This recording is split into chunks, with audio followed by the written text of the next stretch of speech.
अस्सलाम वालेकुम beautiful people, आपके अपने चैनल यूट्यूब इंस्टीट्यूट में आपका स्वागत है। आज हम इस वीडियो में बनाएंगे कैश फ्लो स्टेटमेंट का लॉन्ग क्वेश्चन, जो कि क्वेश्चन नंबर 35 से स्टार्ट हो रहा है।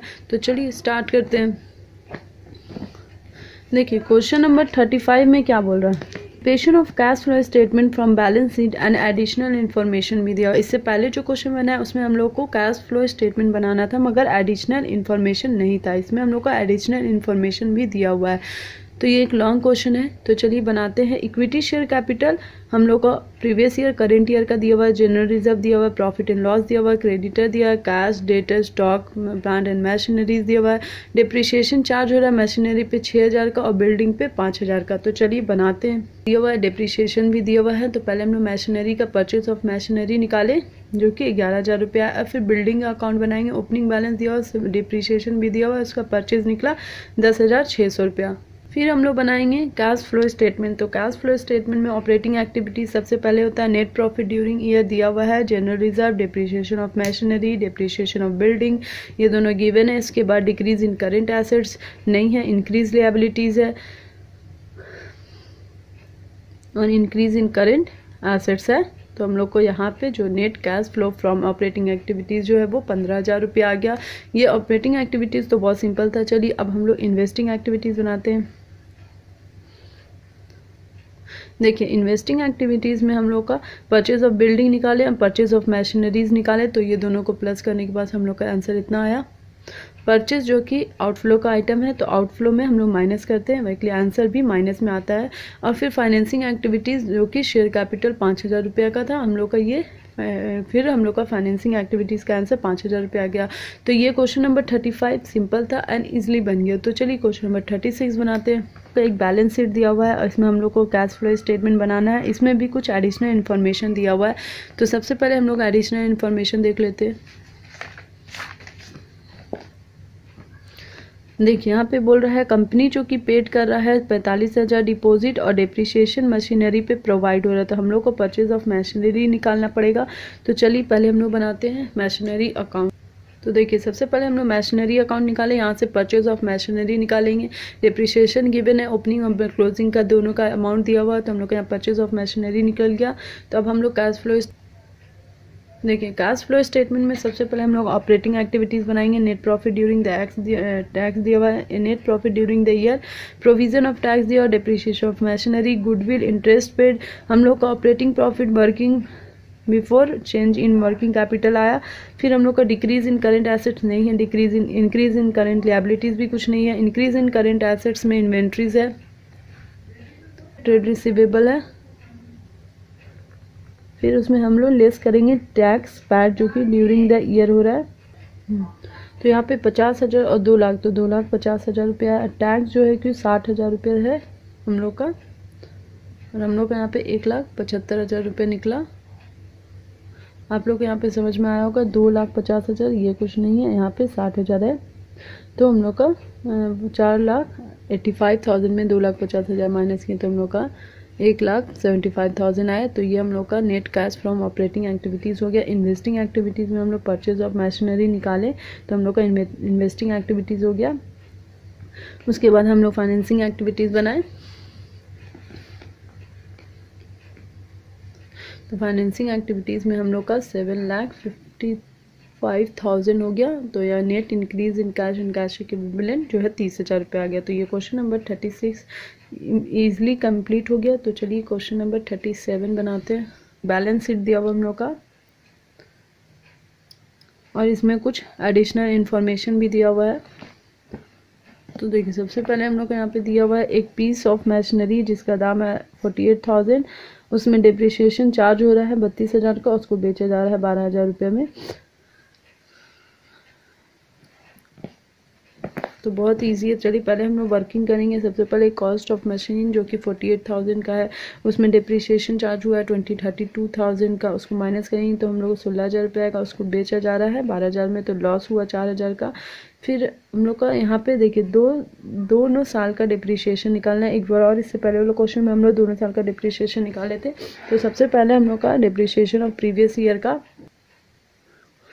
3 लाख, उसमें हमने depreciation on sold off machinery जो कि 32,000 रुपया है वो माइनस करेंगे तो इतना आएगा। फिर हम लोग का डिप्रिसिएशन जो कि ये करंट ईयर का है और हम लोग का एक्यूमुलेटेड डिप्रिसिएशन है, देखिए ये 3 लाख और ये 4 लाख गिवन है। 3 लाख प्रीवियस ईयर में हम लोग का पहले डिप्रिसिएशन जो माइनस किए तो इतना आया। फिर करेंट ईयर का डिप्रिसिएशन था 4 लाख में हम लोग 2,68,000 माइनस किए तो हम लोग का 1,32,000 आया। तो ये हम लोग का बैलेंस डिप्रिसिएशन हुआ।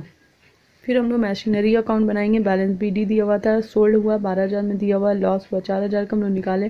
डिप्रिसिएशन अभी 1,32,000 का निकाले और ये भी दिया हुआ था तो हम लोग यहाँ से परचेज ऑफ मशीनरी का निकल गया। तो अब चलिए कैश फ्लो स्टेटमेंट बनाते हैं। तो पहले हम लोग ऑपरेटिंग एक्टिविटीज़ बनाएंगे। ये बहुत ही सिंपल है, ये आपको पता है।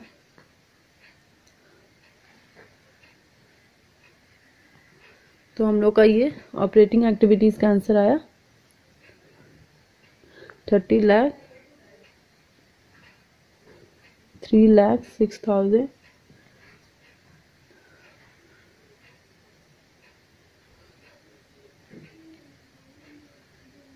फिर इन्वेस्टिंग एक्टिविटीज़ का आया 5,76,000।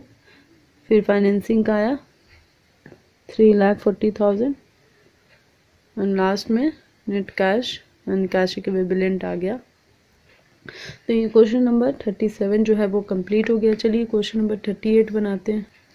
यहाँ पे एक बैलेंस शीट दिया हुआ है, यहाँ पे भी कुछ इसका एडिशनल इन्फॉर्मेशन दिया हुआ है जैसे कि इनकम टैक्स है, डिविडेंड पेड हो रहा है।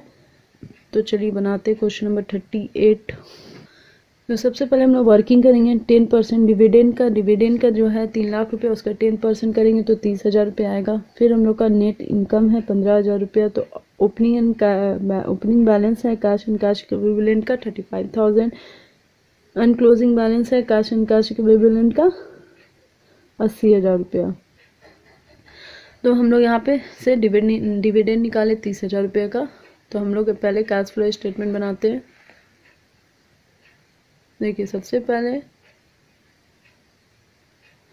हम लोग ऑपरेटिंग एक्टिविटीज़ बनाए, ये सब सिंपल है। उसके बाद आपका यहाँ पे देखिए डायरेक्ट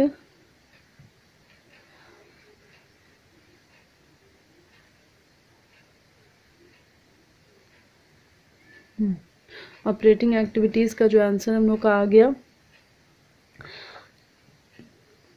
ये। फिर हम लोग यहाँ पे इन्वेस्टिंग एक्टिविटीज़ बनाए जिसका आंसर आया 3,10,000 रुपया। फाइनेंसिंग एक्टिविटीज़ बनाए जो कि इसका आंसर है 1,50,000 रुपया। तो ये क्वेश्चन नंबर 38 जो है वो कंप्लीट हो गया। चलिए क्वेश्चन नंबर 39 बनाते हैं। इसका एडिशनल इन्फॉर्मेशन दिया हुआ है। प्लांट एंड मशीनरी पे चार्ज हो रहा है डिप्रिसिएशन। प्लांट एंड मशीनरी का दाम है इतना मगर उसका बुक वैल्यू है इतना और सोल्ड हो रहा है 60% प्रॉफिट ऑफ बुक वैल्यू। तो 5,000 का 60% करेंगे तो हम लोग को यहाँ पे सबसे पहले परचेज ऑफ मशीनरी अकाउंट बनाना पड़ेगा। चलिए बनाते हैं। प्लांट एंड मशीनरी अकाउंट बनाए जिसमें बैलेंस BD दिया हुआ था एंड सोल्ड हो रहा है 8,000 में, डिप्रिसिएशन है, प्रॉफिट एंड लॉस है। यहाँ पे परचेज निकल गया तो बुक वैल्यू तो 5,000 का, इसका 60% निकाले 3,000 रुपये माइनस किए तो सोल्ड हुआ 8,000 रुपये में। 8,000 का सोल्ड हुआ, 50,000 का डिप्रिसिएशन गिवन है, ये भी गिवन था। प्रॉफिट एंड लॉस 3,000 प्रॉफिट हुआ एंड ये भी गिवन था। यहाँ से हम लोग निकाले ये परचेज ऑफ मशीनरी। तो अब कैश फ्लो स्टेटमेंट बनाएंगे। तो ऑपरेटिंग एक्टिविटीज़ हो गया तो हम लोग का नेट कैश ऑपरेटिंग एक्टिविटीज़ आया ये। फिर अब हम लोग इन्वेस्टिंग एक्टिविटीज़ बनाएंगे। तो ये हमारा क्वेश्चन नंबर 39 जो है वो इजीली कंप्लीट हो गया। चलिए क्वेश्चन नंबर 40 बनाते हैं। 14 में हम लोग को 40 में क्या बोल रहा है, यहाँ पे सबसे पहले डिप्रिसिएशन चार्ज हो रहा है मशीनरी पे 28,000 का, प्रोविज़न फॉर टैक्सेशन है इतना का, डिविडेंड इतना हो रहा है और हम लोग को इसमें सबसे पहले मशीनरी अकाउंट बनाना पड़ेगा, प्रोविज़न फॉर टैक्सेशन अकाउंट बनाना पड़ेगा और डिविडेंड अकाउंट बनाना पड़ेगा। देखिए सबसे पहले मशीनरी अकाउंट में ये दिया था, ये भी था, ये भी था, ये भी था। आपको पता है डिप्रिसिएशन लिखना रहता है, इधर सोल्ड लिखना रहता है, प्रॉफिट एंड लॉस लिखना रहता है और फिर ओपनिंग बैलेंस, क्लोजिंग बैलेंस और यहाँ परचेज निकल जाता है। फिर प्रोविज़न फॉर टैक्सेशन का अकाउंट का भी मैं बता चुकी हूँ, जो पेमेंट होता है यहाँ पे प्रोविज़न होता है। फिर बैलेंस BD दिया रहता है एंड बैलेंस देखिए बैलेंस BD गिवन रहता है और हम लोग प्रोविज़न भी दिया हुआ है। हम लोग यहाँ पे पेमेंट निकाले तो अगर पेमेंट नहीं दे रहा तो प्रोविज़न निकालने पड़ेगा, प्रोविज़न नहीं है तो पेमेंट निकालने पड़ेगा। तो ये हमारा दोनों निकल गया। अब हम लोग कैश फ्लो स्टेटमेंट बनाएंगे। प्रॉफिट बिफोर टैक्स जो है वो नहीं दिया हुआ है, तो नेट प्रॉफिट बिफोर टैक्स को कैलकुलेट करेंगे। सबसे पहले हम लोग का नेट प्रॉफिट ड्यूरिंग ईयर जो है दोनों साल का, उसको माइनस करके क्या लिखेंगे एडजस्टमेंट में, जैसे कि general reserve, provision for taxation, provision for dividend, ये सारा आइटम प्लस होता है। या आप ये इसको आप कैश फ्लो में भी दिखा सकते हैं, या फिर आप इसको रफ में भी करके दिखा सकते हैं, डायरेक्ट ये अमाउंट को लिख सकते हैं, जैसा मन। तो यहाँ से हम लोग का नेट प्रॉफिट बिफोर टैक्स निकला। तो वो आइटम यहाँ पे पुट हुआ। फिर डिप्रिसिएशन ऑफ मशीनरी एडजस्टमेंट में आया। फिर हम लोग का operating profit before change in working capital. फिर हम लोग का एसेट्स हो गया, या लिएबिलिटीज हो गया। तो हम लोग का नेट कैश जो है वो ऑपरेटिंग एक्टिविटीज का आ गया आंसर।